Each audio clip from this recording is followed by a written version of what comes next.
So today, I've got something that's just going to blow your mind.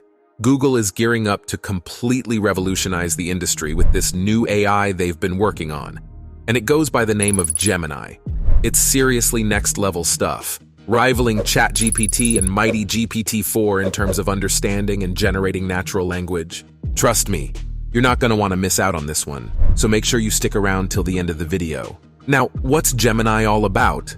Well, this is Google's latest project in the world of large language models. The full form is Generalized Multimodal Intelligence Network, and it's basically this mega-powerful AI system that can handle multiple types of data and tasks all at once. We're talking text, images, audio, video, even 3D models and graphs. And the tasks like question answering, summarization, translation, captioning, sentiment analysis, and so on. But here's the deal. Gemini isn't just one single model. It's an entire network of models, all working together to deliver the best results possible. Alright, now how Gemini works? So basically, Gemini uses a brand new architecture that merges two main components, a multimodal encoder and a multimodal decoder. The encoder's job is to convert different types of data into a common language that the decoder can understand. Then, the decoder takes over, generating outputs in different modalities based on the encoded inputs and the task at hand. Say, for instance, the input is an image, and the task is to generate a caption. The encoder would turn the image into a vector that captures all its features and meaning, and the decoder would then generate a text output that describes the image. Now, what sets Gemini apart and makes it special is that Gemini has several advantages when compared to other large language models, like GPT-4. First off, it is just more adaptable. It can handle any type of data and task without needing specialized models or any sort of fine-tuning. Plus, it can learn from any domain and data set without being boxed in by predefined categories or labels. So compared to other models that are trained on specific domains or tasks, Gemini can tackle new and unseen scenarios much more efficiently. Then, there's the fact that Gemini is just more efficient in general. It uses fewer computational resources and memory than other models that need to deal with multiple modalities separately. Also, it uses a distributed training strategy, which means it can make the most out of multiple devices and servers to speed up the learning process. And honestly, the best part is that Gemini can scale up to larger datasets and models without compromising its performance or quality, which is pretty impressive if you ask me. If we talk about size and complexity, one of the most common things people look at to measure a large language model is its parameter count, right? So, basically, parameters are numerical variables that serve as the learned knowledge of the model, enabling it to make predictions and generate text based on the input it receives. Generally speaking, more parameters means more potential for learning and generating diverse and accurate outputs. But having more parameters also means you need more computational resources and memory to train and use the model. Now, GPT-4 has 1 trillion parameters, which is about 6 times bigger than GPT 3.5, with its 175 billion parameters. That makes GPT-4 one of the biggest language models ever made. For Gemini, Google has said that it comes in 4 sizes: gecko, otter, bison, and unicorn. They haven't given us the exact parameter count for each size, but based on some hints, we can guess that unicorn is the largest and probably similar to GPT-4 in terms of parameters, maybe a bit less. Oh, and by the way, I gotta mention this before I show you few examples of what it can do. I must say that Gemini is more interactive and creative than other LLMs. It can churn out outputs in different modalities based on what the user prefers, and it can even generate novel and diverse outputs that aren't bound by existing data or templates.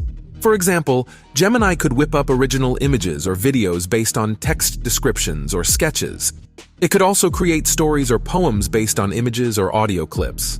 Now let's talk about how does it not exactly outsmart, but perform tasks that are more varied and longer than GPT-4.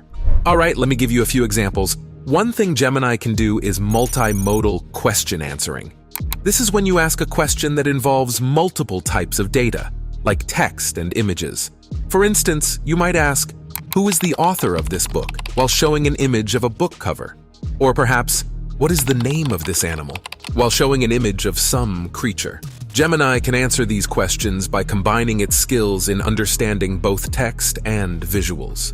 Another cool thing it can do is multimodal summarization. Imagine you've got a piece of information that's made up of different types of data, like text and audio. For example, you might want to summarize a podcast episode or a news article by generating a short text summary or an audio summary. Gemini can do all that by putting together its skills in textual and auditory comprehension. A third thing is multimodal translation. This is when you need to translate a piece of information that involves multiple types of data, like text and video. Suppose you have a video lecture or a movie trailer that you need to generate subtitles for or dub in another language. Gemini can pull that off by combining its skills in textual and visual translation. And then there's multimodal generation. This is when you want to generate a piece of information that involves multiple types of data, like text and images. For example, you might want to generate an image based on a text description or a sketch, or maybe you want to generate a text based on an image or a video clip. Again, Gemini can do this by combining its skills in textual and visual generation. But to me, honestly, the most impressive thing that Gemini can perform is multimodal reasoning, which basically means it can combine information from different data types and tasks to make assumptions. For example, let's say you show it a clip from a movie. And using the multimodal reasoning, Gemini can now answer complex questions like, what is the main theme of this movie?